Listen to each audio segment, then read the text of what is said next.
Assalomu alaykum hurmatli kuzatuvchilar. Bugun sizlar bilan 7-sinf O'zbekiston tarixi darsining 25-mavzusi etnik jarayonlar va o'zbek xalqining shakllanishi mavzusi bilan batafsil tanishamiz. Ya'ni bu mavzuda o'zbek xalqi qaysi xalqlar asosida shakllandi, qaysi davrlarda qanday etnik o'zgarishlar ro'y berdi, qaysi tillarda suhbatlashgan shular haqida qisqacha bilib olamiz. O'zbek xalqi yagona etnik birlik xalq sifatida Moron-Nahr, Xorazm, Yettisuv, Sharqiy Turkistonning g'arbiy mintaqalarida yashagan xalqlar asosida shakllangan.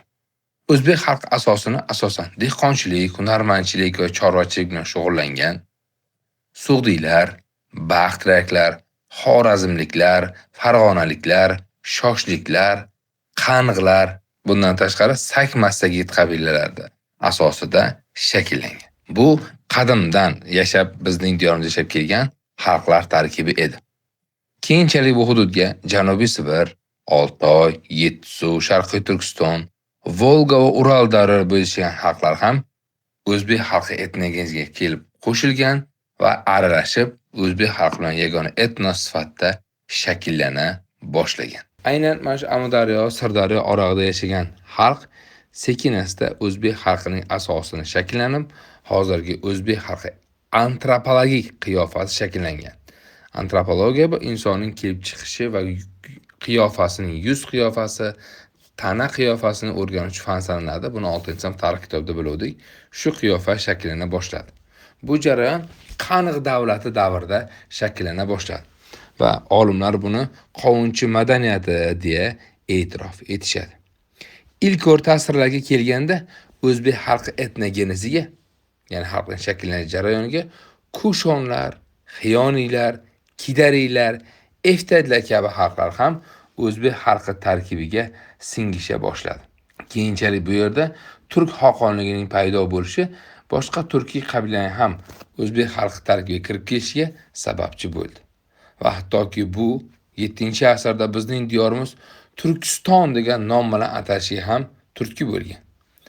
Shunday qilib o'zbek xalqi hozirgi qiyofasi batamom shakllandi va o'zbeklar yashaydigan mintaqalar Turkiston va umumiy xalqlar turkiylar degan nom paydo bo'ldi. 8-asrda yurtimizga arab va ajamliklar kirib keldi. Ya'ni islom dinini yoyish bahonasida islom dinini olib kelgan arab askarlari bilan birgalikda ajamliklar ham kirib keldi. Ajamliklar bu Eron xalqlari nazarda tutiladi. Aynan bular ham o'zbek xalqi tarkibiga singishdi va moslashib ketishdi. Shunday qilib 9 va 12-asrlarda o'zbek xalqi yagona xalq sifatida shakllandi. Aynan ushbu xalq Sug'd va turk tillarida so'zlashgan. 9-asrda aynan Moron-Nahr mintaqasida Yaxlit turkiy etnik qatlam, ya'ni turkiy til muhitli jarayon shakllandi. Aynan o'zbek xalqining shakllanishi jarayoni, o'zbek xalqining yagona xalq bo'lib shakllanish jarayoni Qoraxonlar davriga to'g'ri keladi. Va aynan shu davrda o'zbeklarning umum elat tili ham qaror topdi desak mubolag'a bo'lmaydi. Bu o'zbek xalqining shakllanishi va etnogenezi haqida qisqacha fikrlar edi. Agar siz tarixni batafsilroq va chuqurroq o'rganmoqchi bo'lsangiz, bu darsdan chiqib boshqa manbalardan ham batafsilroq o'qib olish imkoniyatlaringiz mavjud. Buni izohlarda biz qo'shimcha adabiyotlarni ham yozib qoldiramiz.